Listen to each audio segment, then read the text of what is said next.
हमारी कथा सामने ये प्यार का सागर क्या है, ये स्पेस टाइम है। इस स्पेस टाइम में हम खो गए हैं, इसमें से कैसे निकलना है, इसमें कहाँ पर राह भूले, ये भगवान की कृपा के बिना हम नहीं जान सके। इस स्पेस टाइम में से निकलना है तभी मुक्ति होगी, लेकिन उसकी राह सिर्फ भगवान बता सकते हैं, उसके सिवा कोई भी नहीं।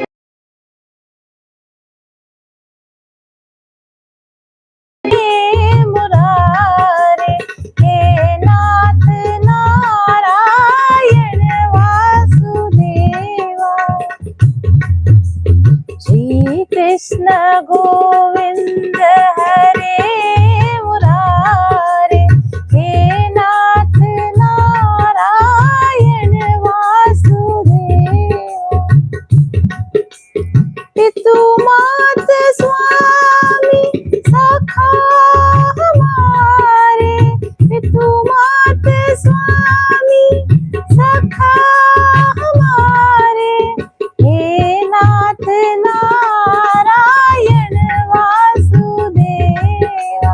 श्री कृष्ण गोविंद हरे मुरारे, हे नाथ नारायण वासुदेवा।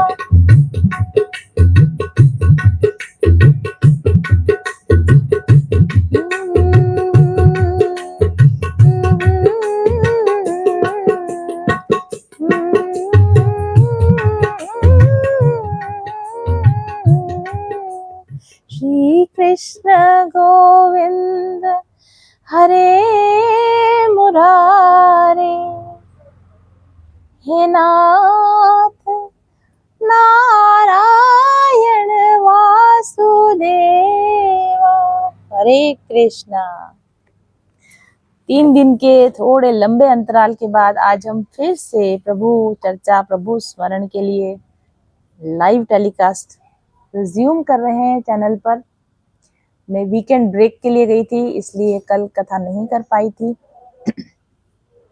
जो लोग पहली बार इस कथा पर आए हैं, इस वीडियो पर आए हैं, हम पिछले कुछ दिनों से इस चैनल पर भागवत कथा को समझने की, चर्चा करने की कोशिश कर रहे हैं। पिछले 15 डेज के सभी वीडियोस मेरे चैनल पर उपलब्ध हैं। आप पुरानी एपिसोड्स को जाकर देख सकते हैं ताकि आप अच्छे से कथा के साथ कनेक्ट हो सकें। और जो लोग इतने दिनों से लगातार कथा के साथ कनेक्टेड हैं, आप सभी लोगों का बहुत बहुत आभार। आपकी प्रेरणा से और जिस तरह के आप लोगों के कमेंट्स आ रहे हैं, जो आप लोगों का फीडबैक आ रहा है, उससे मुझे इंतजार रहता है कि मैं अगला फिर से कब इसका लाइव टेलीकास्ट करूं। अभी 2 दिन जब मैं ब्रेक पर थी, literally I was missing this moment. मैं इस कथा को मिस कर रही थी कि मैं वापस कभी उदयपुर जाऊं और फटाफट से अपनी कथा को रिज्यूम कर पाऊं। तो आप इसके पीछे जो एक तो परमात्मा की प्रेरणा तो है ही, भगवान का प्रेम है ही, मेरी अपनी अंदर की इच्छा भी है प्रभु के साथ कनेक्ट रहने की, भगवान के बारे में बातचीत करने का। लेकिन इसका बहुत बड़ा रीजन आप भी हैं, जो इस कथा से उतना ही प्रेम कर रहे हैं जितना कि मैं कर रही हूँ। क्योंकि इस कथा को मैंने अपने सुख के लिए शुरू किया था, अपने सेटिस्फेक्शन के लिए शुरू किया था, लेकिन अब ये आपका सुख और आपका सेटिस्फेक्शन बन रहा है। ये देखकर मुझे हार्दिक प्रसन्नता हो रही है। इस कथा के साथ ऐसे ही बने रहिए। आपके सजेशंस, आपके फीडबैक्स, आपके वैल्यूएबल इनसाइट्स जरूर से कमेंट करके मुझे बताइए, ताकि मुझे पता चले कि इस कथा का क्या इम्पैक्ट आ रहा है। अगर आपको ये कथा पसंद आ रही है, लाइक कीजिए, शेयर कीजिए, कमेंट कीजिए और कथा के साथ बने रहिए। हरे कृष्णा। चलिए शुरू करते हैं। ओम श्री परमात्मने नमः। ओम गणेशाय नमः। श्री कृष्णाय वासुदेवाय देवकी नंदनाय च नंद गोप कुमाराय गोविंदाय नमो नमः। त्वमेव माता च पिता त्वमेव बन्धुश्च सखा त्वमेव विद्या द्रविणं त्वमेव सर्वं मम देव देव, त्वमेव सर्वं मम देव देव। प्यारे प्रभु कृष्णा से और मेरी राधा रानी से प्रार्थना है, मेरी वाणी को, इस कथा को प्रचारित करने का और आप सभी के मन में भक्ति जागृत करने का माध्यम बना दीजिए। आपके और आपके भक्तों के बीच मेरा अहम ना आए, प्रभु मेरे अहम को शांति कीजिए। ये कथा लोगों के जीवन का संस्कार बने, भक्ति का संस्कार लोगों में जागृत हो। ये कथा से अगर इतना हो पाए तो मैं बहुत बहुत आभारी रहूंगी। चलिए आज की कथा को शुरू करते हैं। प्रथम स्कंद समाप्त हो चुका है और द्वितीय स्कंद हमने शुरू कर दिया था। जो लोगों को थोड़ा सा बैकग्राउंड नहीं पता है कथा का, तो प्लीज आप पिछली एपिसोड्स को इसके देख लीजिए ताकि आप कनेक्ट कर पाए कथा के साथ। हम यहाँ पर चर्चा कर रहे थे कि परीक्षित जी ने जब ये जान लिया कि मनुष्य को कैसे जीना चाहिए और मरते हुए मनुष्य को क्या करना चाहिए, जिसका जवाब सुखदेव जी ने उनको प्रथम स्कंद के शुरुआत में ही दे दिया।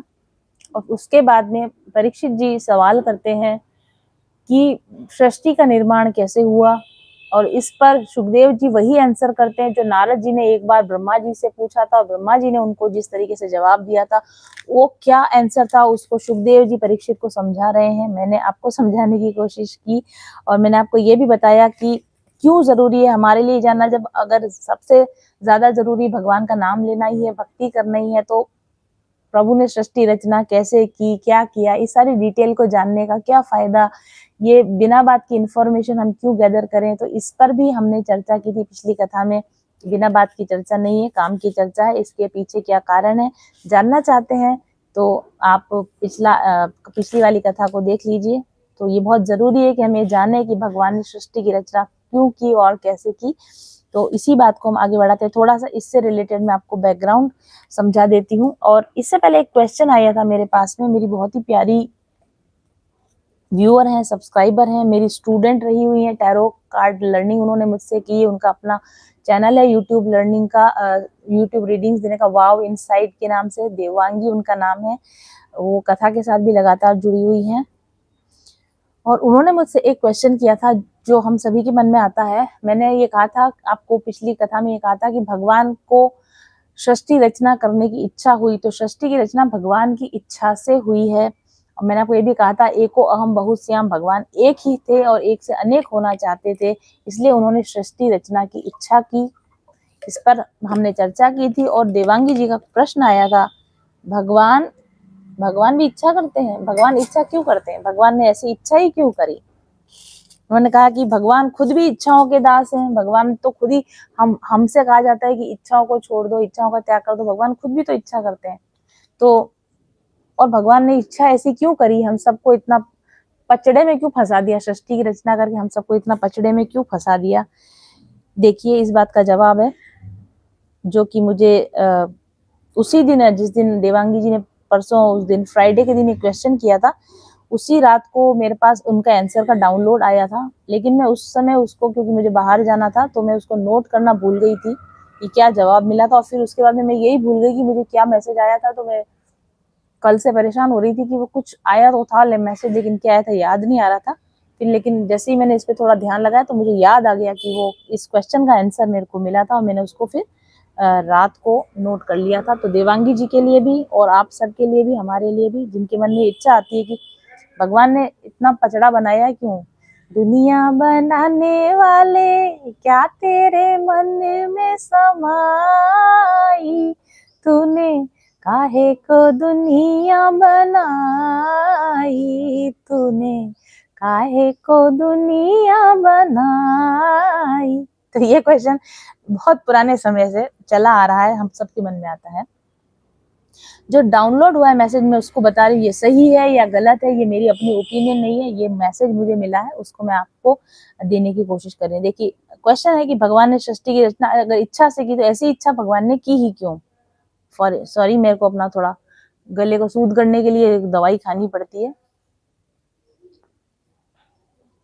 देखिए ऐसा है कि भगवान इच्छा के परे नहीं है, भगवान इच्छा करते हैं, क्योंकि भगवान भी हमारे जैसे ही हैं, या इसका उल्टा सच है, हम भगवान के जैसे ही हैं। बाइबल में भी आता है, कुरान में भी आता है, और हमारे अपने शास्त्रों में भी आता है कि, आवाज आ रही, भागवत में भी आता है, सभी शास्त्रों में लिखा आता है कि भगवान ने मनुष्य को अपना रूप में बनाया है, भगवान ने मनुष्य को अपनी कॉपी बनाया, अपनी रेप्लिका बनाया, भगवान ने अपना मिनिएचर बनाया है मनुष्य के रूप में। यानी हमारे अंदर भी वही क्वालिटीज है, हमारा भी वही स्वभाव है, हमारी भी वही प्रकृति है जो भगवान का अपना खुद का मूल स्वभाव है, भगवान की जो अपनी मूल प्रकृति है, जो भगवान का अपना नेचर है, भगवान ने उसी चीज को ढाल के हमको बनाया। जैसे हम लोग गुड्डे गुड़िया के साथ खेलते हैं ना, तो गुड्डे गुड़िया क्या होते हैं, मनुष्य का मिनिएचर होता है। हमारे छोटे बच्चे, हमारे घर में लड़कियां होती है तो डॉल से खेलती हैं, बारबी डॉल्स वगैरह बनाते हैं। कोई डॉक्टर बारबी डॉल बना रहे हैं, कोई होम मेकर बारबी डॉल बन के आती है। तो बारबी डॉल से जितने भी डॉल्स बनती है वो क्या बनी, वो ह्यूमन का ही मिनिएचर बना है ना। और हम उसमें वही सब चीजें देने की कोशिश करते हैं जो हम ऑलरेडी हैं। हम कपड़े पहनते हैं, हम डॉल्स को भी पहनाते हैं। हमारे बाल लंबे सुंदर होते हैं, हम डॉल्स के भी बाल बनाते हैं। हमारी आंखें, हमारे नाक नक्श, हम जैसे हैं, हमने वैसा का वैसा मिनिएचर वर्ड बनाने की कोशिश करते हैं, उससे हम खेलते हैं, है ना। हम क्या करते हैं, अपने जैसा मिनिएचर डॉल बनाते हैं, उस डॉल के साथ में हम खेलते हैं, अपने आप को अभिव्यक्त करते हैं उस डॉल में, उस प्ले के साथ हम अपने आप को अभिव्यक्त करते हैं। तो सबसे इंपॉर्टेंट बात तो ये समझनी है कि भगवान ने मनुष्य को अपने ही रूप में बनाया है। तो जो भगवान का स्वभाव है, जो भगवान की प्रकृति है, वही मनुष्य का स्वभाव है, वही मनुष्य की प्रकृति है। तो भगवान ने जो भी किया वो क्यों किया, हमको ये जानना है ना। तो हमको ये जानना जरूरी है कि भगवान का स्वभाव कैसा है, क्योंकि कोई भी इंसान जो कुछ भी करता है वो उसके स्वभाव के अनुरूप करता है। जैसा उसका नेचर, जैसी उसकी प्रकृति, वैसा ही वो इंसान व्यवहार करता है, वैसा ही वो इंसान एक्ट करता है। तो भगवान ने जो कुछ किया उसके लिए ये जानना जरूरी है कि भगवान का स्वभाव कैसा है, भगवान का नेचर कैसा है, भगवान की प्रकृति कैसी है। तो भगवान को तो हम डायरेक्टली नहीं जानते ना, अभी भगवान को तो हमने देखा नहीं, लेकिन हम अपने आप को तो जानते हैं ना। हम मनुष्य मात्र को तो जानते हैं कि मनुष्य का स्वभाव कैसा होता है, मनुष्य की प्रकृति कैसी होती है। तो जो मनुष्य की बेसिक स्वभाव है, जो मनुष्य की बेसिक प्रकृति है, वही भगवान का भी बेसिक नेचर है, वही भगवान का भी बेसिक प्रकृति है। बाय डिफॉल्ट, डिफॉल्ट नेचर बोलते हैं, डिफॉल्ट नेचर जो हमारा है, जो डिफॉल्ट सेटिंग हमारी है, वही डिफॉल्ट सेटिंग भगवान की भी है। क्वांटिटी का फर्क है, कम और ज्यादा का फर्क, क्वालिटी का फर्क नहीं है। भगवान के और हमारे बीच में क्वालिटी का फर्क नहीं है, भगवान के और हमारे बीच में क्वांटिटी का फर्क है। पोटेंसी का फर्क नहीं है, अमाउंट ऑफ पोटेंशियल का फर्क है, कितना पोटेंशियल है उनके और हमारे बीच में। ठीक है। तो अगर आप अपने स्वभाव को जान जाएं, या आप मनुष्य के बेसिक स्वभाव को जान जाएं, तो भगवान का भी बेसिक स्वभाव वही है। अब जैसे मान लीजिए a is equal to B हो, छोटा सा गणित का सवाल है, a is equal to B हो और b is equal to C हो, तो a is equal to C हुआ कि नहीं, समझ में आया। a is equal to B, a b के बराबर है और b c के बराबर है, तो a और c बराबर हो गए, सीधी सी बात है। तो हमारा और भगवान का नेचर हमारे नेचर जैसा है, और हमारा नेचर भगवान के नेचर जैसा है। तो हमारे नेचर को समझ लिया तो भगवान के नेचर को समझ लिया। तो यहाँ पे इतनी छोटी सी, तो भगवान को जानना है तो क्या करना चाहिए, खुद को जान लेना चाहिए। हु एम आई, हमारे सारे शास्त्र क्या कहते हैं, हु एम आई को जानो, मैं कौन हूं को जानो। मैं कौन हूं को क्यों जानो, हम तोप है क्या कि हमको खुद को जानना, नहीं। देखो, किसी भी बड़ी चीज को समझना होता है ना, छोटे एक्सपेरिमेंट के रूप में, मॉडल के रूप में समझा जाता है। आपको ध्यान है, छोटे बच्चों को जब ज्वालामुखी कैसे फूटता है बताना होता है, तो घर में स्कूल में छोटा मॉडल होता है ज्वालामुखी का। वो छोटे से लेवल पे ज्वालामुखी को एक्सप्लोइट करके दिखाते हैं कि ज्वालामुखी ऐसे फूटता है, जैसे ये छोटा फूटा है ऐसे ही बड़ा भी फूटता है ना। ऐसा होता है ना, मॉडल बना के हम किसी बड़ी चीज को समझने की कोशिश करते हैं। तो भगवान भी स्वयं को जानना चाहते हैं, इसलिए इंसानों के मॉडल बनाए। वो खुद को जानने के लिए हमको बनाया, इसलिए उसने बिल्कुल हमको वैसा ही बनाया जैसा कि वो खुद है। और खुद को जानने के लिए ही भगवान ने इच्छा करी सृष्टि रचने की, और अपने ही जैसी जीवों का निर्माण किया, क्योंकि उनको खुद को ही जानना था कि मैं कैसा हूँ। तो हम मॉडल के रूप में सृष्टि बनाई कि मैं मॉडल बना के देखता हूँ कि सृष्टि कैसी है, मैं हूँ वैसा मेरी सृष्टि है। तो खुद को समझने के लिए क्या बनाया, अपना ही मॉडल बनाया। एक तो ये कारण रहा। और आपको ये जानना है कि भगवान कैसे हैं, भगवान ने सृष्टि क्यों बनाई, तो आपके लिए भी यही जरूरी है कि हु एम आई को जानो, आप कौन हो, आपका स्वभाव कैसा है। आप ये जान जाओगे तो आपको भगवान का नेचर पता चल जाएगा कि भगवान ने सृष्टि क्यों बनाई। जैसे अगर केक है, बहुत बड़ा केक है, 2 पाउंड का 5 पाउंड का बड़ा केक है, वो केक कैसा बना है उसके लिए क्या पूरा केक खा के टेस्ट करते हैं कि केक कैसा है। केक को टेस्ट करना तो क्या होगा, कट लगाएंगे, छोटा सा केक का पीस उठा के खाएंगे और हमको पता चल जाएगा कि पूरा केक ऐसा है। तो इसी तरीके से अगर आप अपने आप को, स्वभाव को जान गए, अपने नेचर को जान गए, तो आपको ये पता चल जाएगा कि भगवान का स्वभाव कैसा है। तो भगवान का स्वभाव, भगवान ने इच्छा क्यों करी, भगवान ने सृष्टि, या चावल, जैसे चावल बनता है, पूरा चावल, एक एक चावल को तोड़ तोड़ के देखते हो कि चावल पका कि नहीं पका, अंदर से एक कण निकालते हैं, चावल पका या नहीं पता, उसको उसी को करके पता चल जाता है। अगर एक चावल पक गया तो सारे चावल पक गए। तो अगर आपको अपना स्वभाव पता है, अपने नेचर का पता है, तो आप भगवान जो भी करता है वो क्यों करता है वो आपको पता चल जाएगा, क्योंकि आप अपने आप को जान गए तो आप भगवान को भी जान जाओगे। ठीक है, फिर आपके मन में सवाल नहीं आएगा ये क्यों किया, वो क्यों किया। वो सवाल इसलिए आता है क्योंकि आप अपने आप को अभी तक नहीं जानते। अपने आप को नहीं जानते इसलिए भगवान को नहीं जानते, और भगवान को नहीं जानते तो भगवान के विषय में सवाल आते हैं। ये बात बार बार आएगी अभी इसके अंदर, यथा पिंडे तथा ब्रह्मांडे, यथा ब्रह्मांडे तथा पिंडे। जो इस पिंड में है वही ब्रह्मांड में है, जो ब्रह्मांड में है वही इस पिंड में है। तो हाँ, इतना जरूर है कि मनुष्यों के अंदर अपने ट्रिगर्स होते हैं, अपने शेडो साइड्स होती है, अपनी वीकनेस होती है, अपनी कमजोरियां होती है। तो एक अनहील्ड पर्सन कभी भगवान को नहीं जान सकता, और एक इसीलिए एक अनहील्ड पर्सन क्योंकि खुद को कभी नहीं जान सकता, इसलिए एक अनहील्ड पर्सन कभी भगवान को नहीं जान सकता। तो अपने आप को जानने के पहले आपको अपने आप की हीलिंग करना पड़ेगा, अपने ट्रिगर्स पे काम करना पड़ेगा, अपनी शेडो साइड्स पे काम करना पड़ेगा, अपने बेस्ट प्योरेस्ट वर्जन में कन्वर्ट होना पड़ेगा, अपने शुद्धतम स्वरूप में आपको आना पड़ेगा। और फिर अपने उस शुद्धतम स्वरूप को आप जानोगे तो भगवान का स्वरूप कैसा है वो आपको पता चल जाएगा। ठीक है, अब मान लीजिए आपने अपनी हीलिंग कर ली, आपने सारे ट्रिगर्स रिमूव कर दिए, आपने अपनी शेडो साइड रिमूव कर दी। आप अपने शुद्धतम स्वरूप में आके जब ध्यान करोगे, माला करोगे, जाप करोगे, भजन करोगे, भगवान की कथाएं पढ़ोगे, शास्त्र पढ़ोगे, तो आप धीरे धीरे अपने आप को जानते जाओगे, और जितना जितना आप अपने आप को जानते जाओगे उतना उतना ही आप भगवान को भी जानते जाओगे। तो आप भगवान के विषय में जितना जानते हो, कम जानते हो, ज्यादा जानते हो, मतलब ये है, अगर आपके मन में क्वेश्चन उठते हैं भगवान के लिए कि भगवान ने ऐसा क्यों किया, भगवान ने वैसा क्यों किया, तो ये इस बात का इंडिकेशन है कि अभी तक आप स्वयं को अच्छी तरह से नहीं जाने हो। जिस दिन आप स्वयं को अच्छी तरीके से जान जाओगे उस दिन भगवान को भी अच्छी तरीके से जान जाओगे, और उस दिन आपके इस प्रश्न अपने आप गिर जाएंगे कि भगवान ने ऐसा क्यों किया, भगवान ने वैसा क्यों किया। अब मैं आपको बेसिक नॉलेज, थोड़ी सी जनरल जानकारी देना चाहती हूँ। हम अपने आप को इतना तो जानते हैं, जितना कि हम भगवान को जानते हैं उतना तो हम अपने आप को भी जानते हैं। देखो, आप इंसान हो, मैं इंसान हूँ, हमारा बेसिक नेचर क्या है, हम खाली बैठे बैठे बोर होते हैं कि नहीं होते हैं? अभी आप कमेंट करके बताइए, खाली बैठे बैठे बोर होते हो? ठीक है, और आप खुद को ना भगवान का मिनिएचर मॉडल हो, आप खाली खाली बैठे बैठे बोर होते हो तो भगवान भी खाली बैठे बैठे बोर होते हैं, इसलिए भगवान ने सृष्टि की रचना करी। आपको बैठे बैठे, खाली बैठे बैठे नए आइडिया आते दिमाग में? खाली दिमाग शैतान का घर कहते हैं ना। आपको खाली बैठे बैठे कुछ नए नए थॉट आते हैं, कुछ नए नए आइडिया आते हैं।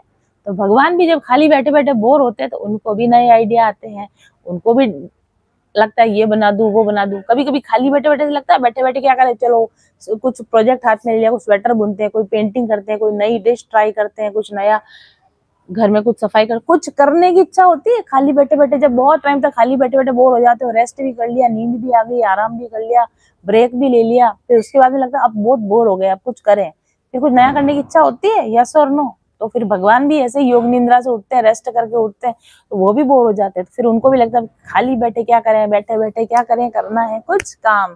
तो फिर भगवान भी क्या करते हैं, सृष्टि की रचना करते हैं। आप और भगवान में ज्यादा अंतर नहीं है। आपके अंदर खाली बैठे बैठे खुराफाते सूझती है कि नहीं सूझती है? बेफालतू के काम आप करते हो कि नहीं करते हो? उड़ते तीर आप पकड़ते हो कि नहीं पकड़ते हो? जानबूझ की मुसीबतें आप मोल लेते हो कि नहीं लेते हो? जानबूझ के ऐसी चीजों का आप स्टार्ट करते हो कि नहीं करते हो कि जिनको एंड करना मुश्किल हो जाता है, जिनको खत्म करना मुश्किल हो जाता है?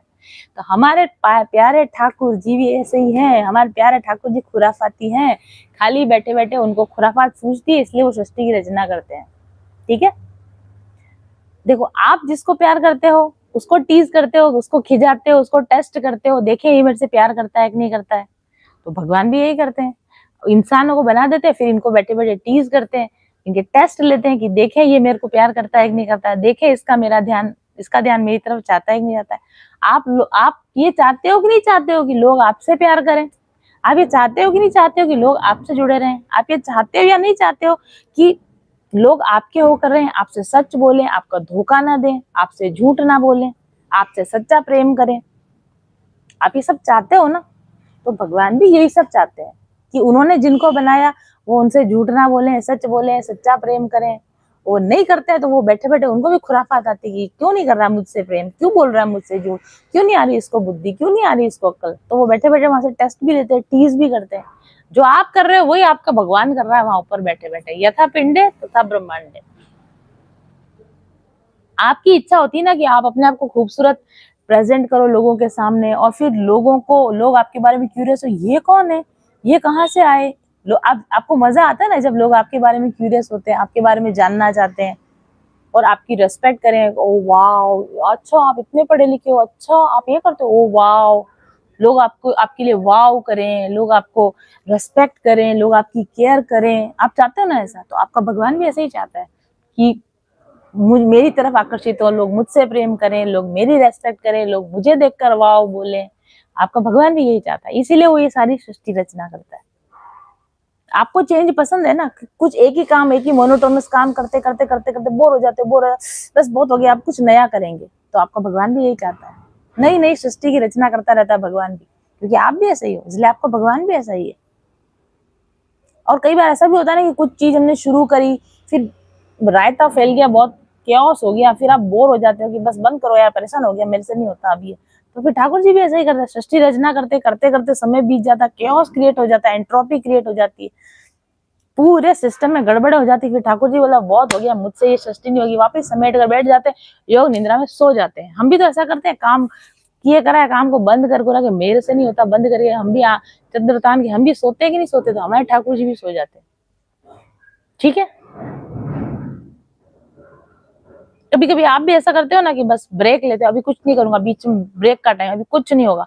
तो ठाकुर जी भी सब कुछ बंद करके प्रलय में जाके योग निद्रा में चले जाते, अभी कुछ नहीं होगा, मेरे से कोई काम नहीं होगा, I am on a break. Thakur ji भी ब्रेक पर जाते हैं। और हम भी कई बार ऐसा करते हैं ना कि अरे पिछली बार वाला सही नहीं बना था, इस बार और नया बढ़िया बना के लाऊंगा। हर चीज का नया वर्जन लाते हैं कि नहीं लाते? अपग्रेडेड वर्जन लाते हैं कि नहीं लाते? वैसे हमारे ठाकुर जी भी जब ब्रेक से वापस उठते तो सृष्टि का नया अपग्रेडेड वर्जन लाते हैं। अब की बार और बेटर बनाएंगे, अब की बार और नया प्रयास करेंगे, वो भी करते हैं। आप खुद को एक्सप्लोर करते हो ना, अपने बारे में और जानना, मेरी और क्या स्किल्स है, मेरे क्या गुण है, मेरी क्या क्वालिटीज है, मेरा कितना पोटेंशियल है, देखिए मैं कितना बेस्ट कर सकता हूँ, देखिए मैं ये कर सकता हूँ कि नहीं कर सकता, देखिए मैं ये कर सकता हूँ कि नहीं कर सकता। ऐसे आप अपने आप को एक्सप्लोर करते हो ना, आप अपने आप को टेस्ट पे लगाते हो ना, आप अपने आप को इम्प्रूव करते हो कि नहीं करते हो? तो हमारे ठाकुर जी भी ऐसा ही करते हैं, वो खुद को एक्सप्लोर करते हैं, खुद को इम्प्रूव करते हैं, खुद को अपग्रेड करते हैं, वो भी कर रहे हैं, वही कर रहे हैं। आप भगवान से अलग नहीं हो, आपने भगवान को अपने से कुछ बहुत अलग चीज मान लिया है कि वो तो कुछ अलग ही चीज है और हम कुछ बहुत ही अलग ही चीज है। इसलिए अगर वो कुछ करते हैं तो आपको आश्चर्य होता है कि ऐसा क्यों कर रहे हैं और ऐसा क्यों नहीं कर रहे हैं। लेकिन अगर आप उनकी जगह होते तो क्या आप भी वही नहीं कर रहे होते? कर रहे होते ना। तो भगवान हमसे कोई बहुत अलग नहीं है, हम भगवान जैसे ही हैं और भगवान हमारे जैसे ही है। आप उनको ऐसा मानोगे कि वो मेरे जैसे हैं तो उनको समझना आसान हो जाएगा। हम जैसे हैं वैसे ही हमारे भगवान है, ऐसा आप मान के चलोगे ना, तो भगवान के क्रियाकलापों को समझना आसान हो जाएगा। जैसे कोई किसी देश का प्रधानमंत्री है, मुख्यमंत्री है, प्रेसिडेंट है, राष्ट्रपति, लोग हमारे लिए प्रेसिडेंट, मुख्यमंत्री, राष्ट्रपति इतने ऊंचाई पे हम उनको रख देते हैं, पेडिस्टल पे रख देते हैं कि मतलब कभी हमें सोचते हैं अच्छा अच्छा, ये ऐसा अपन कभी सोचते हैं क्या? अच्छा अच्छा, प्रधानमंत्री तो ये भी रोटी खाते हैं क्या? अरे प्रधानमंत्री, इनको भी नींद आती है क्या? ऐसा सोचते हैं क्या अपन? प्रधानमंत्री है लेकिन वो भी तो इंसान है, उसकी भी बेसिक स्वभाव तो वही है जो एक इंसान का होता है। वो भी रोटी खाएगा, उसको भी नींद आएगी, वो भी हंसेगा, बोलेगा, उसको भी कभी खुशी होगी, कभी दुख होगा, कभी सैड होगा, कभी डिप्रेस होगा, कभी कुछ चेंज की इच्छा होगी, कभी कुछ नई एक्टिविटी की इच्छा होगी, कभी ब्रेक लेने की इच्छा होगी। भले वो किसी देश का प्रेसिडेंट है, होगा, उसके प्रेसिडेंट होने की जिम्मेदारियां अलग है, उसके प्रेसिडेंट होने का एक रोल अलग है, लेकिन इस रोल के परे भी वो एक इंसान है जो कि हमारे जैसा ही है। इसी तरह से भगवान भगवान है, भगवान के ऐसे बहुत सारे काम है जो भगवान वाले काम है, जो उनके पर्सनल भगवान वाले काम है, जो वही कर सकते और कोई नहीं कर सकता। बट उस भगवान के परे उनके अंदर भी वो सेम चीजें हैं जो हमारे अंदर भी हैं। इसीलिए बहुत सारी चीजें आपको ऐसी लगेगी भगवान की कि ये तो हमारे जैसे कर रहे हैं, इंसानों जैसे कर रहे हैं, ये तो भगवान है, ये इंसान जैसे कैसे कर रहा है? क्योंकि भगवान के अंदर इंसानों वाली सारी क्वालिटीज भी हैं और इंसानों के अलावा वाली बहुत सारी क्वालिटीज भी हैं। इसलिए वो बहुत सारी चीजें वैसी ही करते हैं जैसे कि इंसान करते हैं, और वो बहुत सारी चीजें वैसी नहीं करते हैं जैसे इंसान करते हैं। अगर इस तरीके से आप भगवान को समझने की कोशिश करोगे ना, तो उनके क्रियाकलाप, उनकी चीजों को आपको समझना आसान हो जाएगा। ठीक है, तो देवांगी जी और आप सभी के और सवालों का जवाब और इस गाने का भी जवाब यही है, दुनिया बनाने वाले क्या तेरे मन में समाई, क्यों तूने दुनिया बनाई। इसका जवाब ये मैसेज है जो मुझे डाउनलोड हुआ है। ओके, तो कथा को आगे बढ़ाते हैं। मैं आपको बताया था कि भगवान को जो इच्छा हुई, मायापति भगवान को एक से अनेक होने की इच्छा हुई और इच्छा होते ही चक्र चल पड़ा, इच्छा होते ही साइकिल चल गई, सृष्टि रचना की चक्र चल गया। और इस सृष्टि रचना के चक्र में भगवान ने अपनी शक्ति लगाई और उस शक्ति का नाम होता माया। भगवान ने माया की शक्ति से, इच्छा से बनाया, माया शक्ति से बनाया। माया शक्ति की वजह से कुछ चीजें जनरेट हुई, भगवान की इच्छा से ही सब कुछ जनरेट हुआ। क्या क्या जनरेट हुआ मैं आपको पिछली बार बता चुकी हूँ। टाइम जनरेट हुआ, काल जनरेट हुआ, यानी परिवर्तन की शक्ति जनरेट हुई। काल ऐसे कुछ नहीं होता अपने आप में, अगर कोई चीज कहीं कुछ बदल ही ना रहा हो तो टाइम का बदलना हमें पता ही नहीं चले। अगर कुछ परिस्थितियां नहीं बदल रही हो तो समय कितना बीता पता ही नहीं चले। इसीलिए कोई जगह पर अपन बंद हो, घड़ी नहीं है, लाइट नहीं, कुछ नहीं, जैसे कुछ होता है ना ऐसे एक्सपेरिमेंट जहाँ पे किसी इंसान को कितने दिनों के लिए बंद कर देते हैं, अंदर से बाहर की कोई न्यूज नहीं आ रही, बाहर से अंदर की कोई न्यूज नहीं आ रही, बाहर की आर्टिफिशियल लाइट डे नाइट कब हो रहा उसको पता नहीं चल रहा, तो वो इंसान की काल गणना खत्म हो जाती है। दिन रात कब हो रहा है उसको पता ही नहीं चलता, कितने दिन अंदर हो गए उसको पता ही नहीं चलता। तो काल का या टाइम का पता हमें तभी चलता है जबकि कोई चीज सापेक्ष रूप से बदल रही है, कि अभी ऐसे था, थोड़ी देर बाद ऐसे था, थोड़ी देर बाद ऐसे हो गया, तो ऐसा लगता है समय बीत रहा है। अगर परिवर्तन ना हो तो समय का बीतना महसूस ही ना हो। तो भगवान ने ये परिवर्तन की शक्ति को चलाया, जिसको हम टाइम बोलते हैं, जिसको हम काल बोलते हैं। उसके बाद भगवान ने एक्शन प्रिंसिपल बनाया, यानी कर्म की रचना करी। कर्म का मतलब क्या होता है, किसी एक चीज का पहले ए स्वरूप होगा और समय के साथ बदल के उसका बी स्वरूप हो जाएगा। एक बिफोर वर्जन होगा किसी भी घटना का, इंसान का, और समय जब काल बीतेगा तो उसके बाद उसमें कुछ कर्म बनेगा, उसमें कुछ चेंज आएगा और ए से बी में कन्वर्ट हो जाएगा। तो इसको बोलते हैं कर्म। हर कर्म के पीछे का एक कारण होता है, किसी कारण की वजह से कर्म होता है, कर्म का फिर फल आता है, मैंने आपको बताया था। फल फिर अगला कारण बन जाता है, अगले कारण से नया कर्म आता है, नए कर्म से अगला फल आता है। इस तरीके से कर्म की साइकिल चला दी भगवान ने। आगे क्या किया, नेचर बनाया, स्वभाव बनाया, ये भी मैं आपको बता चुकी थी। हर चीज का अपना गुण हो, अपना स्वभाव होगा, नेचर होगा, प्रकृति। जैसे भगवान का भी अपना स्वभाव है, हमारा भी अपना स्वभाव है। और स्वभाव भी तीन तरीके गुण बनाए भगवान ने, तीन तरीके के गुण बनाए, सत्व, रज और तम। सात्विक गुण, राजसिक गुण और तामसिक गुण, ये तीन चीजें बनाई भगवान ने। और उसके बाद भगवान ने महतत्व बनाया। महतत्व क्या है, that cosmic intelligence, universal mind. ये जो पूरा यूनिवर्स आपको दिख रहा है, ये पूरा यूनिवर्स भगवान का माइंड है। ये पूरा यूनिवर्स भगवान की सोच है, माइंड है भगवान का। और ये विचार, ये आइडिया कि कुछ बने, कुछ हो, दिस इज महतत्व। और इस महतत्व के अंदर एक विचार आया, और वो विचार क्या था, अहंकार का विचार आया। मैं हूं, ये विचार आया, इसको अहंकार बोला जाता है, ये मैंने आपको बता दिया था। अहंकार तीन तरीके का होता है। वैकारिक अहंकार, जिसको सात्विक अहंकार बोलते हैं, वो ज्ञान प्रधान अहंकार होता है, जिसको सरल भाषा में हम कह सकते हैं आई नो, मैं जानता हूं, ये भाव कहलाता है सात्विक अहंकार। दूसरा होता है तेजस अहंकार या राजस अहंकार, ये क्रिया शक्ति प्रधान अहंकार होता है, जो ये कहता है आई डू, मैं करता हूँ, ये कर्ता का भाव वाला जो अहंकार होता है, ये राजस अहंकार या तेजस अहंकार कहलाता है। और फिर मैंने आपको बताया था तामस अहंकार, द्रव्य शक्ति प्रदान, मटीरियलिस्टिक पोजेशन का जो अहंकार होता है उसको द्रव्य शक्ति प्रदान अहंकार या तामस अहंकार कहते हैं। और ये कहता है आई हैव, मेरे पास है, मैं स्वामी हूँ, ये जो भाव होता है इसको हम कहते हैं तामस अहंकार। यहाँ तक की कथा हमने आपको समझा दी थी। अब तीन तरह के अहंकार जब बन गए तो इन अहंकारों के अंदर फिर से ट्रांसफॉर्मेशन हुआ, समझे। इन अहंकारों का फिर से इनके अंदर गुणा भाग जोड़ बाकी गुणा भाग हुआ, इनके अंदर चेंज हुआ, इसकी क्वालिटी में चेंज हुआ। और इसकी क्वालिटी में चेंज होने से आगे की सृष्टि रचना हुई। तो तामस अहंकार से क्या क्या बना वो हम आज की कथा में देखेंगे। तामस अहंकार से सबसे पहले बना आकाश तत्व। तामस अहंकार मतलब कि आई हैव, मेरे पास है। तो मेरे पास क्या है, तो किसी भी चीज को रखने के लिए क्या चाहिए होता है, स्पेस चाहिए होता है, जगह चाहिए होती है। तो भगवान के तामस अहंकार से क्या बन गया, स्पेस बन गया, जगह बन गई, बहुत सारी जगह, जिसको हम स्पेस बोलते हैं, जिसको हम आकाश बोलते हैं। स्पेस बना, सबसे पहले क्या बना, स्पेस बना, खाली जगह बनी। कोई भी कुछ बनेगा, क्रिया होगी तो जगह चाहिए कि ना, कि कथा करनी है तो जगह चाहिए, स्कूल खोलना है जगह चाहिए, घर बनाना है जगह चाहिए, तो षष्ठी बनानी है तो क्या चाहिए, जगह चाहिए। तो उस जगह को क्या कहते हैं, हम आकाश बोलते हैं, आकाश तत्व बोलते हैं। और आकाश तत्व यानी स्पेस, सरल भाषा में इसको स्पेस कहा जाता है। खाली जगह को बोलते हैं आकाश, स्पेस। तो खाली जगह बनी, और खाली जगह जो होती है उसका गुण होता है शब्द। शब्द आकाश का गुण होता है। जो हमारे शब्द जा रहे हैं वो कहाँ से जा रहे हैं, इस खाली स्पेस की वजह से ट्रैवल करते हैं शब्द। तो शब्द का जो गुण होता है, आकाश का जो गुण होता है वो शब्द होता है। शब्द आकाश में ही ट्रैवल कर सकता है। शब्द कहाँ रहता है, आकाश में रहता है।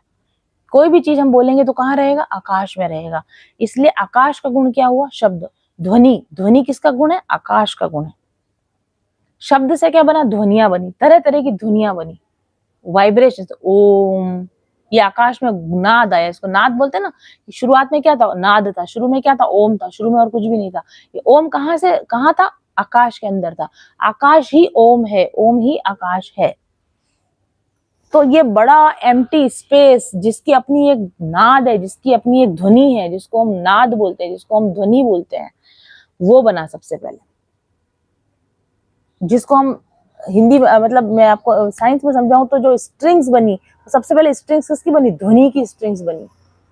एक नाद निकला इसमें से, ओम। ये जो नाद निकला, ये जो वाइब्रेशन निकली, ये वो स्ट्रिंग्स निकली बहुत सारी, जो जिनसे सारी सृष्टि बाद में बनी, वो सब इसी ओम, इस वाइब्रेशन से बनी है। और इसी को हम स्ट्रिंग थ्योरी बोलते हैं कि हर चीज ऊर्जा के तरंगों से बनी है। ऊर्जा की तरंगे क्या है, ये ओम का नाद, ये ऊर्जा की तरंगे, ये कहाँ फैल गई, इस पूरे आकाश के अंदर फैल गई। तो क्या बन गया, आकाश बना जिसमें ध्वनि थी, नाद था। और ये आकाश कैसा था, बिल्कुल ठंडा, गतिहीन, न तो उसमें बिल्कुल ठंडा है, न तो उसमें टेम्परेचर है, उसमें कोई गुण नहीं, ठंडक का गुण और गतिहीनता का गुण, कुछ भी चेंज नहीं हो रहा, स्टैटिक, बस है, बस है का जो गुण है वो आकाश का गुण होता है। ठीक है, अब आकाश के गुण के अंदर फिर से ट्रांसफॉर्मेशन हुआ, फिर से मॉडिफिकेशन हुआ, और मॉडिफिकेशन से आकाश में क्या बने, वायु बनी। अब इसमें लिखा वायु बनी। वायु बनी का मतलब समझते हैं आप, कि आकाश में शब्द था, शब्द मतलब क्या था, स्ट्रिंग्स थी, छोटी छोटी छोटी छोटी ध्वनि की तरंगे थी, बहुत सारी स्ट्रिंग्स थी। अब उन स्ट्रिंग्स ने इस तरीके से आपस में जुड़ के, कहां से दिख रहा कोई, यहाँ स्ट्रिंग्स ने ऐसे जुड़ के कॉम्बाइन हुई, स्ट्रिंग्स स्ट्रिंग्स स्ट्रिंग्स ऐसे कंबाइन हुई कि मॉलिक्यूल बन गए, एटम बन गए, मॉलिक्यूल बन गए। साइंस के हिसाब से समझो आप, कुछ नहीं में से ध्वनि निकली, ध्वनि तरंगों से धीरे धीरे वो इकट्ठे होने लगे और गैसियस वायु तत्व यानी गैसियस फॉर्म में मैटर बना। समझे आप, सबसे पहले मैटर किसे बना, गैस के रूप में मैटर बना। तो विभिन्न प्रकार के एटम्स बने, और वो एटम सब कैसे थे, गैस की फॉर्म में थे, सॉलिड कुछ भी नहीं था। इसलिए यहाँ पर क्या कहा गया कि वायु बनी। आकाश से क्या बना, वायु तत्व बना। वायु तत्व का मतलब है लेकिन दिखता नहीं है, तो है लेकिन दिखता नहीं, वो क्या होता है, एटम्स होते हैं, मॉलिक्यूल्स होते हैं, है ना। तो सबसे पहले क्या बना, खाली जगह बनी, खाली जगह में स्ट्रिंग्स बनी, यानी शब्द निकला, शब्द में से क्या बने, एटम्स बने, मॉलिक्यूल्स बने। और एटम्स और मॉलिक्यूल किस फॉर्म में थे, गैस की फॉर्म में थे, वायु की फॉर्म में थे, यानी उनका कोई हल्कापन, उनमें कोई भार नहीं है, वो दिख नहीं सकते और उनमें कोई भार नहीं। जिस चीज में जो चीज हो लेकिन दिखे ना और उसका भार महसूस ना, उसी को तो वायु बोलते हैं। तो आकाश में से क्या बन गया, वायु तत्व बन गया। और वायु का गुण क्या होता है, स्पर्श। वायु टच होती तो पता चलता, जैसे कोई हवा है, हवा दिख नहीं रही है, नहीं दिख रही है, हवा का भार भी नहीं, लेकिन हवा जब चलेगी एक जगह से दूसरे के तो स्पर्श तो होगी ना कि हवा है। तो वायु का गुण क्या हो गया, स्पर्श का गुण हो गया, वायु का गुण। देखो चल चल के बता रही है वायु ठीक है। तो आकाश का गुण क्या हो गया, शब्द।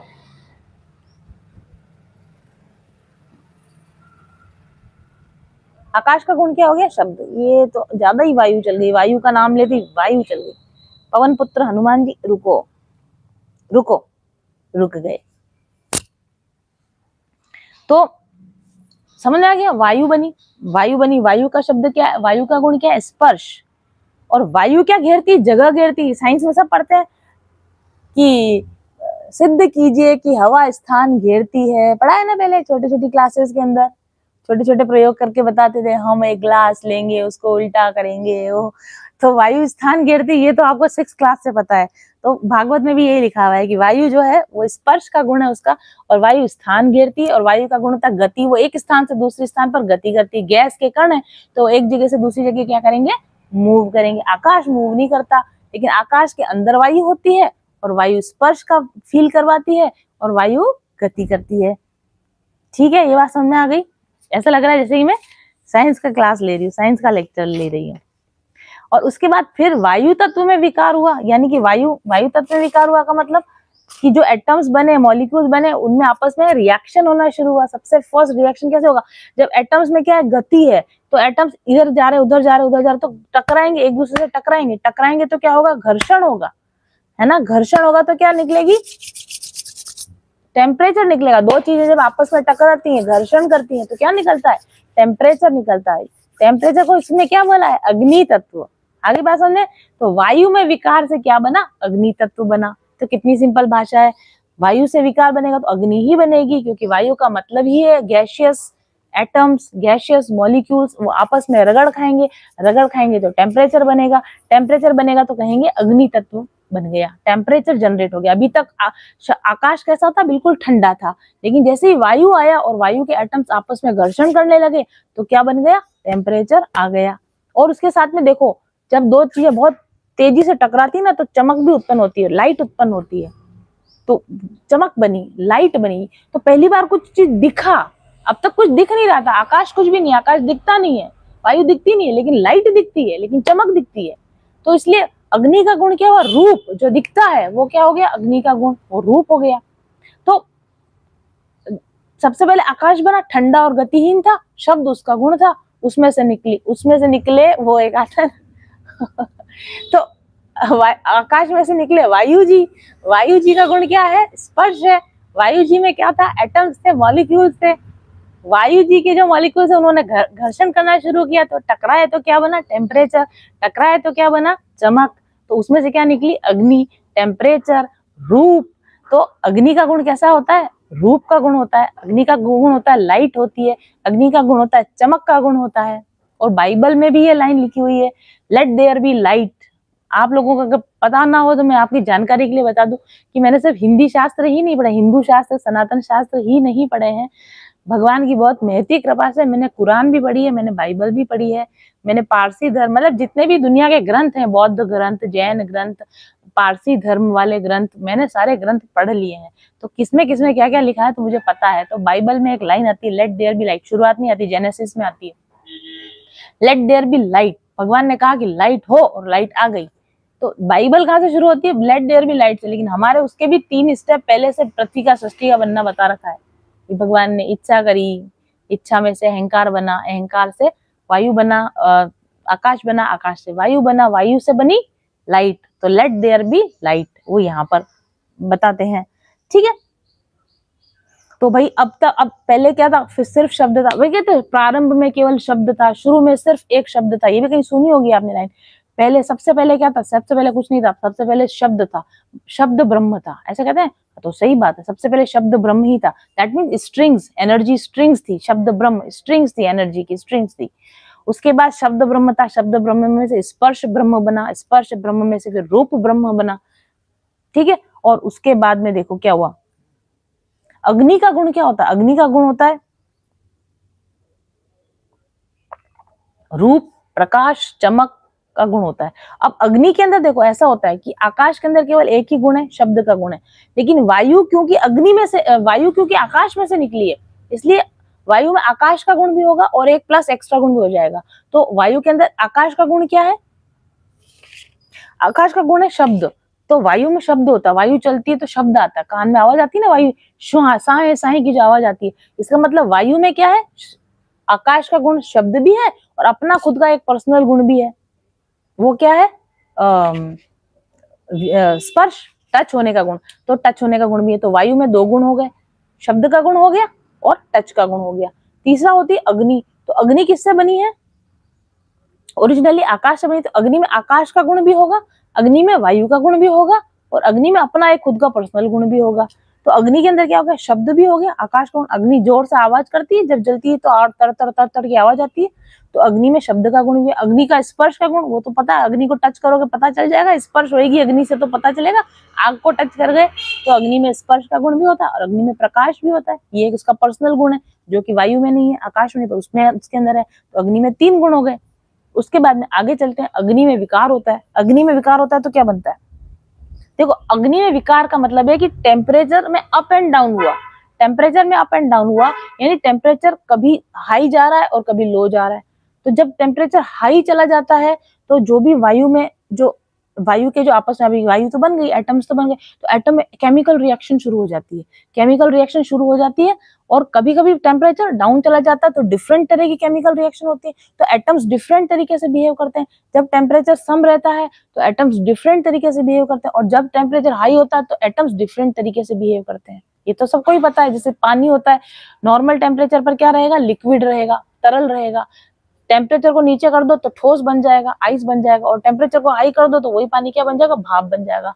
तो अग्नि के पैदा होने की वजह से जो एटम्स पहले से प्रेजेंट थे वायु के रूप में, जो एटम्स पहले से प्रेजेंट थे उनके अंदर क्या होने लगा, रूप परिवर्तन होने लग गया। ठीक है, रूप परिवर्तन होने लग गया तो केमिकल रिएक्शंस होने लगी। तो कुछ एटम सॉलिड फॉर्म में जाने लगे, कुछ एटम्स लिक्विड फॉर्म में जाने लगे, कुछ एटम गैसियस फॉर्म में जाने लगे। तो जो सबसे पहला काम हुआ इसके अंदर वो क्या हुआ, अग्नि से बना जल। अग्नि से जल कैसे बना, वेरी सिंपल। अग्नि में क्या था, हाइड्रोजन मॉलिक्यूल भी थे, ऑक्सीजन मॉलिक्यूल भी थे। ऑक्सीजन और हाइड्रोजन मॉलिक्यूल आपस में टकराए, टेम्परेचर पैदा हुआ, टेम्परेचर पैदा हुआ तो क्या बना, H2O, जल बन गया। तो अग्नि में से क्या बन गया, जल बन गया, है ना सही बात। भागवत कितनी सही है, बिल्कुल साइंस क्लास की जैसी भागवत क्लास है। तो अग्नि में विकार पैदा हुआ तो जल पैदा हुआ। ठीक है, जैसे हाइड्रोजन एक गैस है, ऑक्सीजन एक गैस है, लेकिन गैस जब टकराती है उनको हाई टेम्परेचर पर वो उनके मॉलिक्यूल्स रिएक्ट करेंगे तो क्या बन जाएगा, H2O बन जाएगा। तो हाई टेम्परेचर हाई प्रेशर से इस तरीके से तरल मॉलिक्यूल्स बनने शुरू हुए। तो उस तरलता की वजह से हमने क्या कहा कि अग्नि में विकार हुआ, और विकार से क्या बना, जल बन गया।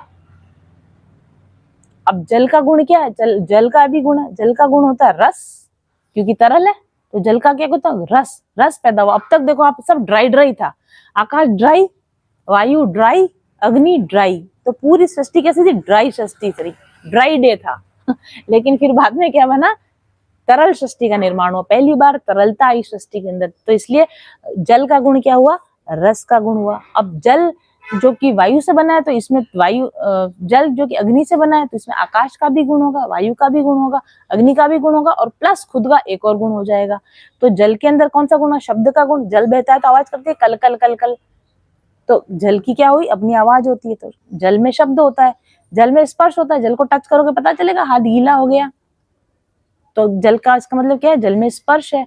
जल में प्रकाश होता है, जल में अपनी प्रकाश मतलब टेम्परेचर, जल का अपना टेम्परेचर मेंटेन करने की उसकी कैपेसिटी होती है। जल के अंदर ठंडा होना, गर्म होना, भाप बनना, ये टेम्परेचर को अप एंड डाउन करने की, यानी अग्नि को ग्रहण करने की उसके अंदर क्षमता होती है। इसलिए हमने क्या कहा कि जल के अंदर अग्नि भी है, और फिर रस तो है ही, तरलता का गुण तो जल का है ही। तो इसमें 4 गुण हो गए, जल के अंदर 4 गुण हो गए। अब क्या हुआ, फिर जल में विकार हुआ। जल में विकार हुआ तो कहते हैं कि पृथ्वी की उत्पत्ति हुई। अब देखो इसको भी साइंटिफिकली समझो आप। अब हमारे पास में क्या आ गया है, गैसियस फॉर्म, गैसें हैं, टेम्परेचर है, और तरलता भी है सृष्टि के अंदर। तो जल क्या है, तरल क्या है, तरलता ने बेस दिया मटेरियल, केमिकल रिएक्शन। आपने देखा, जो साइंस पढ़े उनको पता है केमिकल रिएक्शंस के लिए जल बहुत जरूरी होता है। जैसे कोई दो सूखी चीजें हैं ना, क्लोरीन एक गैस है और सोडियम एक, या कोई भी दो चीज समझ लो, मैं आपको कैसे समझाऊं, हाँ ओके, मैं आपको ऐसे समझा सकती हूँ कि जैसे नमक है और शक्कर है, और अगर हम इनको आपस में मिलाएंगे, नमक और शक्कर को आपस में मिलाएं, तो ऐसे उनमें कोई रिएक्शन नहीं होगी, अलग अलग ही रहेंगे। लेकिन अगर उस नमक और शक्कर को हमने जल में डाल दिया, उनको क्या दे दिया हमने, एक बेस दे दिया, तो वो दोनों घुल के अपना रूप बदल लेंगे। तो कोई भी चीज जो सॉलिड और सॉलिड, सूखी दो चीजों को मिलाओगे, कोई केमिकल रिएक्शन नहीं होगी जब तक कि उनको रिएक्शन करने के लिए जल की प्रेजेंस नहीं होगी। तो अब तक तो क्या हो रहा था कि बहुत सारे मॉलिक्यूल तो बहुत है, हाइड्रोजन, ऑक्सीजन, हीलियम, कार्बन, ये वो, लिथियम, सोडियम, क्लोरीन, सब तरह के एलिमेंट तो बन गए, भगवान ने बना दिए सब तरह के एलिमेंट। लेकिन जब तक तरलता नहीं थी, जब तक जल नहीं था, तब तक वो एलिमेंट घर्षण कर अग्नि तो पैदा कर रहे हैं, लेकिन आपस में कोई केमिकल रिएक्शन नहीं कर रहे हैं, तो कुछ नया नहीं बन पा रहा है। तो सबसे पहले क्या बना, केमिकल रिएक्शन से पहले बना पानी बना, तो क्या मिला, मीडियम मिला जिसके अंदर रिएक्शन हो सकती है। अब इस पानी के अंदर वो गैसें घुलती है, धीरे धीरे गैसें घुलती गई, पानी में गैसें घुलती गई, तो गैसों के एलिमेंट आपस में क्रिया करने लगे, कैल्शियम का सोडियम से, सोडियम का मैग्नीशियम से, मैग्नीशियम का ऑक्सीजन से, ऑक्सीजन का सल्फर से। जल के अंदर केमिकल रिएक्शंस होने लगी।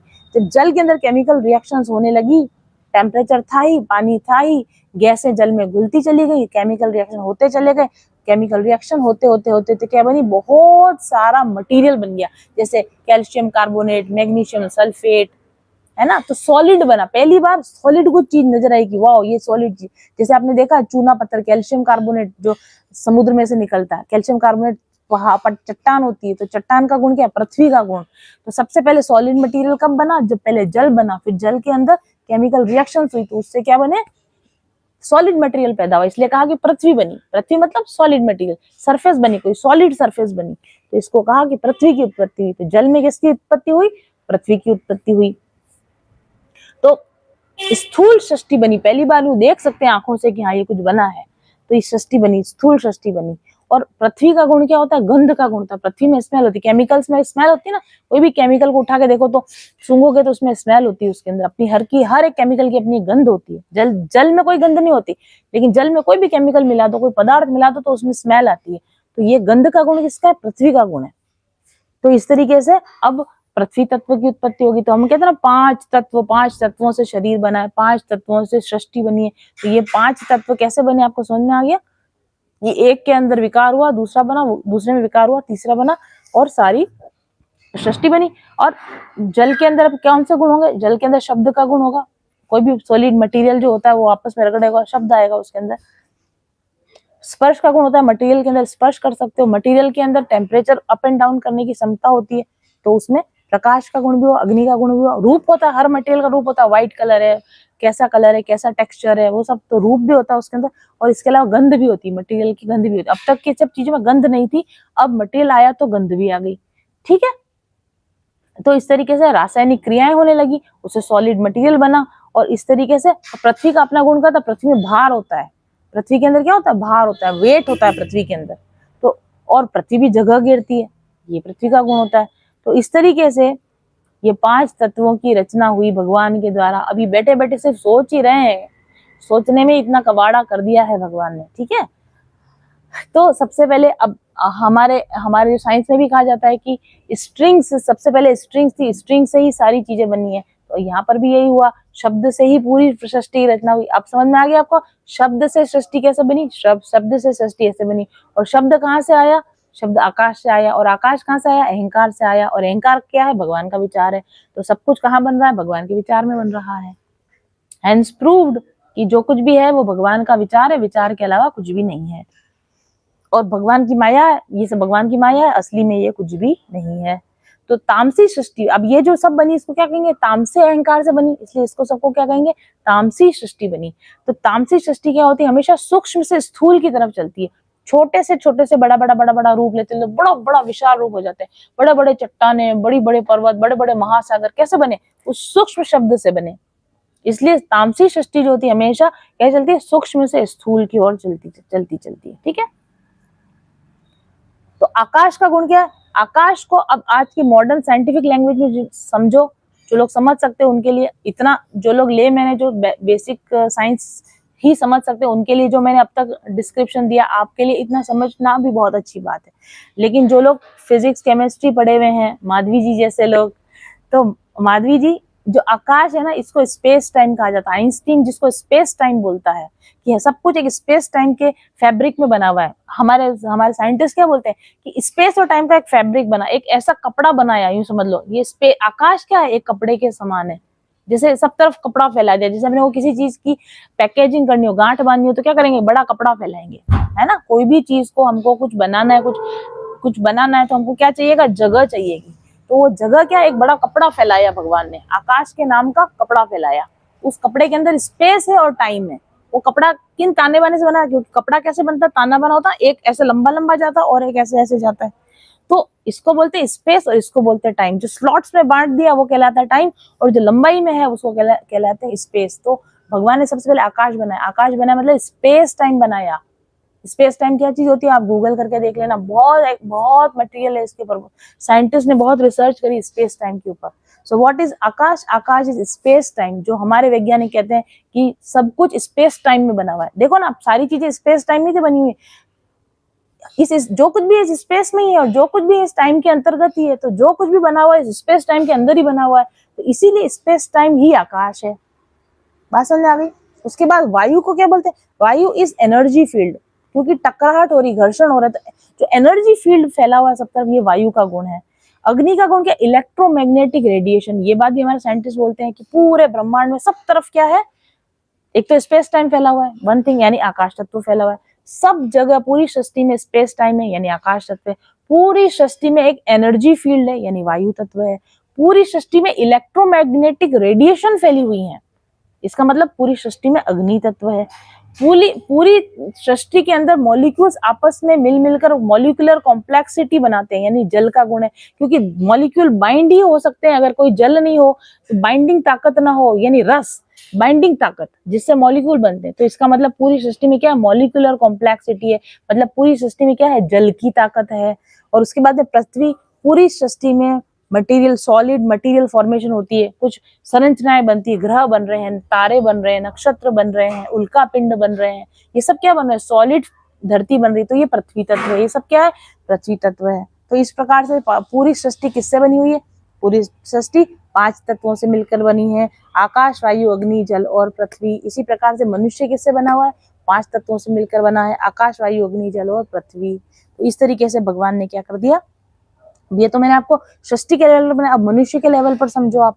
आकाश, हम आकाश से कैसे बने, एक तो हमारी मॉलिक्यूल, हमारी बॉडी में सब जगह स्पेस है, ये सॉलिड है थोड़ी, दो मॉलिक्यूल्स के बीच में जो गैप है आकाश, हमारी पूरी बॉडी में मॉलिक्यूल्स में स्पेस है, इसलिए हमारी पूरी बॉडी भी आकाश से बनी हुई, इसमें आकाश है, इस बॉडी में आकाश है। और इसके अलावा हमारे जो चित्त में विचार चलते, विचार, हमारे जो विचार चलते वो हमारा आकाश तत्व है, क्योंकि वो दिखता नहीं है, वो केवल होता है, वो केवल महसूस हो सकता है, वो होता नहीं है, इसलिए वो आकाश तत्व है। जो गैसों का हम एक्सचेंज कर रहे हैं, ऑक्सीजन अंदर ले रहे हैं बाहर, इसको क्या बोलते हैं, प्राण वायु बोलते हैं ना। तो वायु तत्व क्या है, ये exchange of gases, this is our प्राण, दिस इज द वायु तत्व जो हम ले रहे हैं। गैसियस फॉर्म में जितने भी हैं वो हमारे अंदर वायु है। इसी तरह से अग्नि तत्व क्या है, जितनी भी हमारे अंदर केमिकल रिएक्शंस हो रही है, लिवर के अंदर से एनर्जी जनरेट हो रही है, तो अग्नि तत्व हमारे अंदर टेम्परेचर को सस्टेन करने का गुण है, टेम्परेचर को मेंटेन करने का गुण है, तो हमारे अंदर भी अग्नि तत्व है। और इसके अलावा हमारी जो बुद्धि होती है और हमारी जो दृष्टि होती है ना, दृष्टि प्रकाश से सेंसिटिव होती है, तो ये दृष्टि जो हमें है, ये हमारे लिए क्या, अग्नि तत्व, ये दृष्टि अग्नि तत्व का प्रतीक है, प्रकाश का प्रतीक है।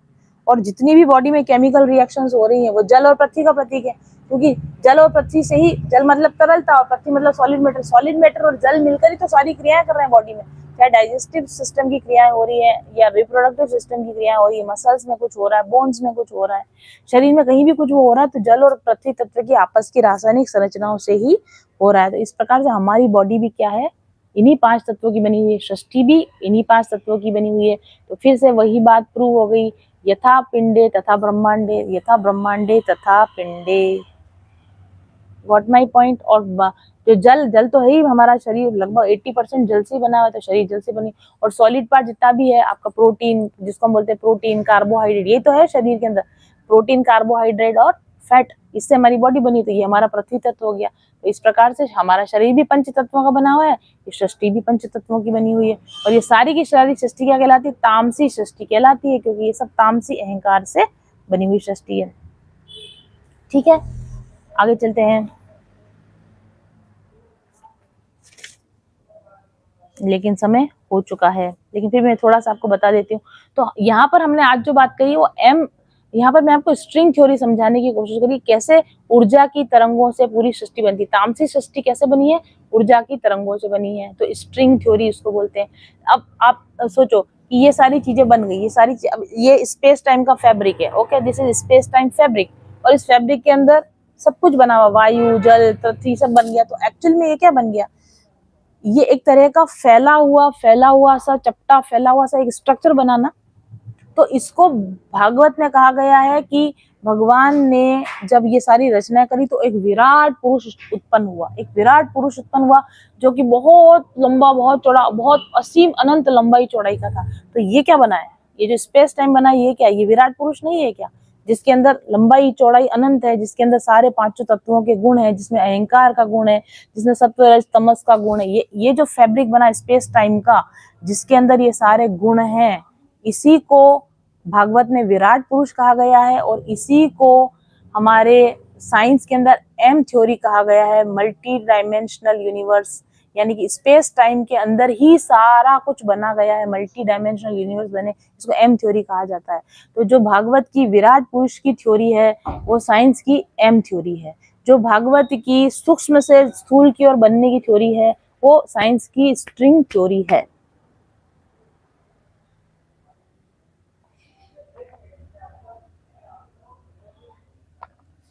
तो भागवत में ये कहा गया है कि भगवान ने जब ये सोचा तो ये सारी रचनाएं बनी जो मैंने आपको बताया, वो और इन रचनाओं से एक विराट पुरुष की उत्पत्ति हुई, एक बहुत लंबे चौड़े विराट पुरुष की उत्पत्ति हुई। और यहाँ पे विराट पुरुष क्या चीज है, ये ब्रह्मांडीय चेतना जो सब तरफ फैली हुई है, समान रूप से सब तरफ फैली हुई है, सर्वव्यापक जो ब्रह्मांडीय चेतना फैली हुई, इसको ही विराट पुरुष कहा गया है। ठीक है, तो अब आपको समझ में आ गया, ब्रह्मांड कोई निर्जीव वस्तु नहीं, यहाँ पे कोई भी चीज निर्जीव नहीं है, ये सब भगवान की कॉन्शियसनेस से बना है, भगवान की चेतना से बना है, ये सब ब्रह्मांडीय चेतना से बना है। हर चीज कॉन्शियस है, हर चीज कॉन्शियस है, हर चीज के अंदर चेतना की शक्ति है। ब्रह्मांड कोई मशीन नहीं है, निर्जीव मशीन नहीं है, ब्रह्मांड एक सजीव एंटिटी, इसलिए तो विराट पुरुष कहा इसको।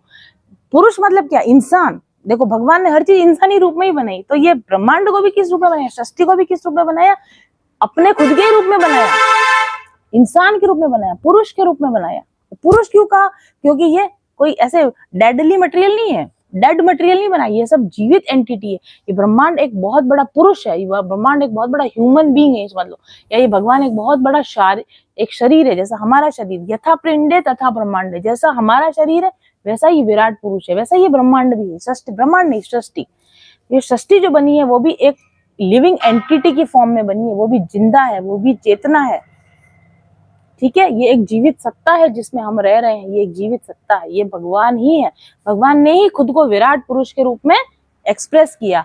तो भगवान जो जो निर्गुण निराकार भगवान थे, उन्होंने सबसे पहला जो अवतार लिया, सजीव साकार अवतार लिया, वो किसका अवतार हुआ, विराट पुरुष का अवतार हुआ। बहुत बड़ा पुरुष, बहुत बड़ा पुरुष, बहुत बड़ा पुरुष।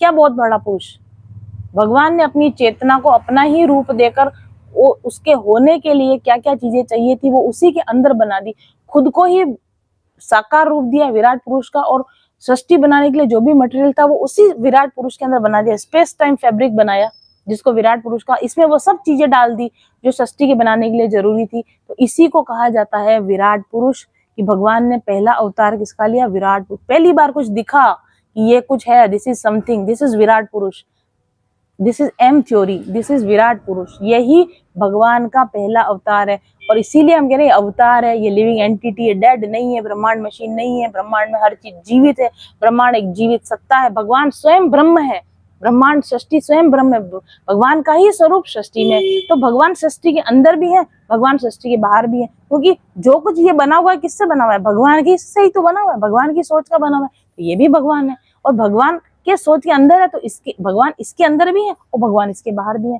तो ब्रह्मांड की सृष्टि की हर चीज के अंदर भी भगवान है और सृष्टि की हर चीज के बाहर भी भगवान है। और इस तरीके से भगवान ने सबसे पहले कौन सा अवतार लिया, भगवान ने सबसे पहले विराट पुरुष नाम का अवतार लिया। विराट पुरुष इतना विराट है, इतना विराट है, इतना विराट है कि जो कुछ भी बना है सब इस विराट पुरुष के अंदर ही बना है।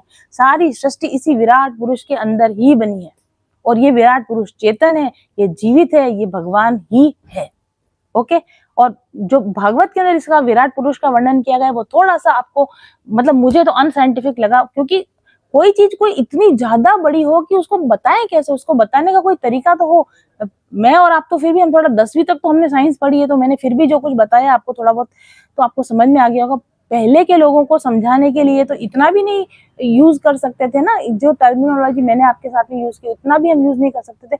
तो यहाँ पर भागवत के अंदर जो विराट पुरुष का वर्णन किया गया वो ऐसे किया गया कि आकाश, सूर्य, चंद्र, पर्वत, नदियां, लोक, लोकांतर, जीव, वनस्पति, देवता, ये सब विराट पुरुष के अंग ऐसे बताया। पर्वत इसके मस्तक हैं, नदियां इसकी नाड़ियां हैं, ऐसे इसने बताया। इसका मतलब क्या है कि जो कुछ भी बना है इसी स्पेस टाइम में बना है, इसलिए जो कुछ भी बना है इसी विराट पुरुष में बना है। ये सब जो आपको दिख रहे हैं, पर्वत, नदियां, बादल, पेड़ पौधे, वनस्पति, जीव जंतु, ये सब विराट पुरुष के ही अंग हैं, ऐसा इस भागवत के अंदर कहा गया है। लेकिन उसकी भाषा ऐसी है कि ऐसा लगेगा कि क्या बोल रहे हैं ये, कि मतलब क्या नाड़ियां हैं, नसें, नदियां नाड़ियां कैसे होगी, नदियां नसें कैसे होगी। तो मतलब वो कहने का तरीका ये है कि जो कुछ भी बना हुआ है वो इस विराट पुरुष के अंदर ही बना हुआ है, तो जो कुछ भी है वो इसी विराट पुरुष का ही भाग है। तो सारी सृष्टि क्या है, विराट पुरुष है। विराट पुरुष क्या है, भगवान का ही अवतार है, भगवान की सोच है। और हमारी आज की मॉडर्न साइंस लैंग्वेज में इसी विराट पुरुष को स्पेस टाइम फैब्रिक कहा जाता है। अगर आपको ये बात समझ में आ गई हो तो इसको और जाके आप गूगल करेंगे तो आपको पता चल जाएगा। और जो हमारे इसमें कहा गया कि शब्द से पृथ्वी बनी है, नाद ही ब्रह्म है, ब्रह्म नाद से ही सृष्टि बनी है, तो आज की मॉडर्न साइंस में इसको क्वांटम फील्ड थ्योरी कहा जाता है, जिसमें कहा जाता है कि सब कुछ सब कुछ जो कुछ भी बना है एक ओरिजिनल वाइब्रेशन से बना है, एक ओरिजिनल वाइब्रेशन से ही पार्टिकल बने, ऊर्जा के पार्टिकल्स बने जिनको स्ट्रिंग कहा। तो सब कुछ एक वाइब्रेशन से बना है। This is quantum field theory. Bhagavat में भी कहा है सब कुछ शब्द से ही बना है, नाद से ही बना है। वेद में भी कहा गया एक मेवा द्वितीयम, एक ही है, दूसरा कुछ भी नहीं है। तो एक क्या है? That original vibration, that original idea जिसमें से सब बना है। वेद भी वही कहता है, साइंस भी वही कहती है कि everything has come from an original vibration. हर चीज एक ओरिजिनल वाइब्रेशन में से निकल कर आई है। इसको सिंगुलैरिटी भी बोलते हैं। सब कुछ एक सिंगुलैरिटी, एक सिंगल पॉइंट से, एक सिंगल जगह से सारी चीजें बनी हैं। ठीक है, ये क्वांटम फील्ड थ्योरी है। और सेम टू सेम बात वेद भी कहता है एक मेवा द्वितीयम, एक से ही सब बना है, दूसरा कुछ है ही नहीं। और साइंस भी यही कहती है एक सिंगुलैरिटी से ही सारी सृष्टि बनी है, एक सिंगुलैरिटी के अलावा कहीं कुछ है ही नहीं। सिंगुलैरिटी से ही सारी सृष्टि बनी है और सब कुछ खत्म होने के बाद सिंगुलैरिटी में ही चला जाएगा। और वेद भी यही कहते हैं कि एक भगवान में से ही सारी सृष्टि उत्पन्न हुई है और सारी सृष्टि वापस खत्म होके कहाँ चली जाएगी? भगवान के अंदर ही चली जाएगी। और जो कुछ भी बना है वो वाइब्रेशन से बना है, तरंगों से बना है, शब्द से बना है, नाद से बना है। ये जब वाइब्रेट होता है, कोई कम वाइब्रेट होता है, कोई ज्यादा वाइब्रेट होता है, कोई फास्ट वाइब्रेट होता है, कोई धीरे वाइब्रेट होता है, कोई हॉरिजॉन्टल वाइब्रेट होता है, कोई वर्टिकल वाइब्रेट होता है। लेकिन ये वाइब्रेशन ही बदलती जाती हैं और अलग अलग तत्व बनते जाते हैं। अलग अलग हाइड्रोजन, ऑक्सीजन, ये सब क्या है? इन तरंगों के डिफरेंट वाइब्रेशन है। हाइड्रोजन में कुछ चीज अलग तरीके से कंपित हो रही है, ऑक्सीजन में वही चीजें अलग तरीके से कंपित हो रही है। मात्रा का फर्क है, कंपन का फर्क है, एलिमेंट बदलते जाते हैं, नए नए केमिकल रिएक्शन होती जाती है, सृष्टि बनती जाती है, सृष्टि बनती जाती है, सृष्टि बनती जाती है। ठीक है, इस प्रकार से भगवान ने सृष्टि की रचना करी। ओके, अब इस सृष्टि की रचना का ये सब कुछ तो अभी देखो ब्रह्मा जी का तो नंबर ही नहीं आया, ये सब को भगवान ने ही बना दिया। ठीक है, ब्रह्मा जी बता रहे हैं आप, क्योंकि नारद जी उनको बोल रहे थे कि आपने ही तो सब कुछ बनाया। तो ब्रह्मा जी कहते भाई मेरा नंबर तो बहुत बाद में आया है, ये सब तो भगवान ने पहले से ही कर रखा था, मेरे होने से पहले ये सब कुछ ऑलरेडी था। ये ब्रह्मा जी का बनाया हुआ नहीं है। ये जो आप देख रहे हो, ये जो भी आप देख रहे हो, ये ब्रह्मा जी का बनाया हुआ नहीं है, ये सब भगवान ने खुद ही बनाया। ब्रह्मा जी भी तो भगवान ही हैं, ब्रह्मा जी के रूप में भी भगवान ने ही बनाया था। जो बनाया ब्रह्मा जी खुद ही बोल रहे हैं कि मैंने कुछ नहीं बनाया है, सब ऑलरेडी बनाया था, मैंने कुछ भी नहीं किया है। ठीक है, अब यहाँ पर विराट पुरुष जो है ना, विराट पुरुष के 64 आयाम बताए गए हैं। भागवत के अंदर विराट पुरुष के 64 आयाम बताए गए हैं। वो 64 आयाम, 64 डायमेंशंस, वो 64 डायमेंशंस क्या हैं और ब्रह्मा जी ने आगे क्या बताया इन डायमेंशंस के बारे में, और उन्होंने क्या किया, उनका क्या रोल था। ये सब भगवान ने बना दिया तो उनका क्या रोल था, इसको अब हम पढ़ेंगे कल की कथा में, कल की क्लास में। आई डोंट थिंक ये कोई कथा हो रही है, तो बिल्कुल कोई साइंस की क्लास हो रही है। क्या ऐसा लगता है आपको भी? क्योंकि ये है ही साइंस। तो चलिए आज की कथा को विराम देते हैं, थोड़ा सा भजन भाव करेंगे। और साइंस ज्यादा तो नहीं हो गई, सर के ऊपर से एरोप्लेन तो नहीं उड़ गए? मुझे प्लीज कमेंट करके बताना। ठीक है, ये मैडम तो कथा करने वो बैठी थी, ये क्या है साइंस पढ़ाने लग गई। इनको कथा बता नहीं आती, इनको खाली साइंस पढ़ाना आता है। ऐसा नहीं है, जो कुछ भी मैंने बोला है, क्या बोलते हैं, मैं भागवत पुराण पे हाथ रख के बताती हूँ, हाथ कसम खाती हूँ कि जो मैंने बोला है सब इसी में लिखा हुआ है। मैंने अपनी मर्जी से कुछ भी ऐड नहीं किया है। आपकी भागवत नहीं है, ये बहुत बड़ा साइंस का पिटारा है, इसको समझने वाला चाहिए। ठीक है, तो चलिए एक अच्छा सा भजन गा दें भगवान को प्रसन्न करने के लिए।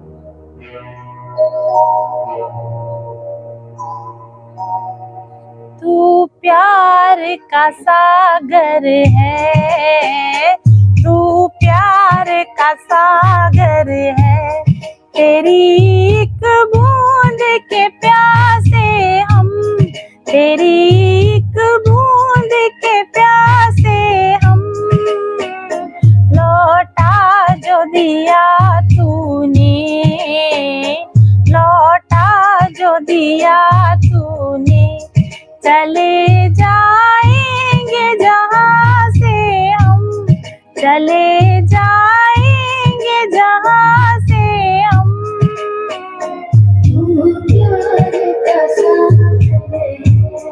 गाओ, साथ में गाओ। तेरी एक बूंद के प्यासे हम, तेरी एक बूंद के प्यासे हम, तू प्यार का सागर है।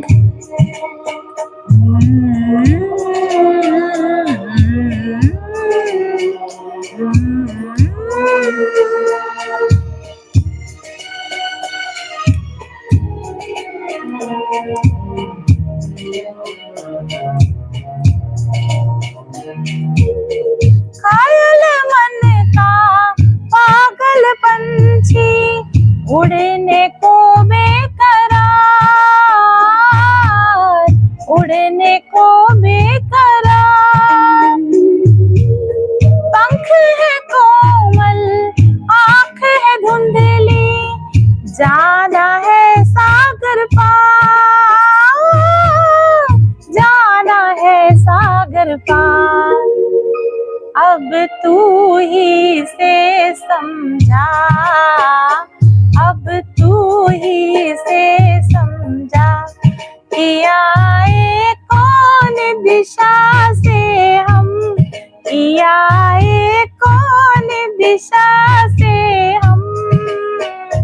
तू प्यार का सागर है, तेरी एक बूंद के प्यासे हम, तेरी एक बूंद के प्यासे हम, तू प्यार का सागर है।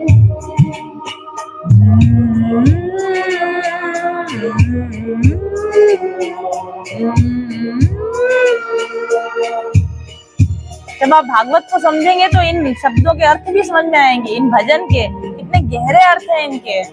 ये स्पेस टाइम की बात हो रही है इस गाने में। इधर झूम के गाए जिंदगी, उधर है मौत खड़ी, उधर है मौत खड़ी। कोई क्या जाने कहाँ है सीमा, उलझन आन पड़ी, उलझन आन पड़ी। कानों में जरा कह दे, कानों में जरा कह दे, राह भूले थे कहाँ से हम, राह भूले थे कहाँ से हम। तू प्यार का सागर है, तेरी एक बूंद के प्यासे हम, तेरी एक बूंद के प्यासे हम। तू प्यार का सागर है, तू प्यार का सागर है। तो यहाँ पर हमारी कथा समझी, ये प्यार का सागर क्या है, ये स्पेस टाइम है। इस स्पेस टाइम में हम खो गए हैं, इसमें से कैसे निकलना है, इसमें कहाँ पर राह भूले, ये भगवान की कृपा के बिना हम नहीं जान सकते। इस स्पेस टाइम में से निकलना है तभी मुक्ति होगी, लेकिन उसकी राह सिर्फ भगवान बता सकते हैं, उसके सिवा कोई भी नहीं। इसी चिंतन के साथ चिंता कीजिए कि स्पेस टाइम में से आप कैसे निकलेंगे, इस स्पेस टाइम से निकलने का क्या तरीका है, आगे भागवत में मिल जाएगा आपको। जुड़े रहिए इस कथा के साथ। Thank you very much. Shrimad Bhagavat Mahapuran की जय, भक्त वत्सल भगवान की जय, सभी भक्तों की जय, माता पिता गुरुदेव की जय, आज के आनंद की जय। हरे कृष्ण कृष्ण कृष्ण हरे हरे, हरे राम राम राम हरे हरे, हरे कृष्ण कृष्ण कृष्ण हरे हरे, हरे राम राम राम हरे हरे, हरे कृष्ण कृष्ण कृष्ण हरे हरे, हरे राम राम राम हरे हरे। हरि ओम तत्सत।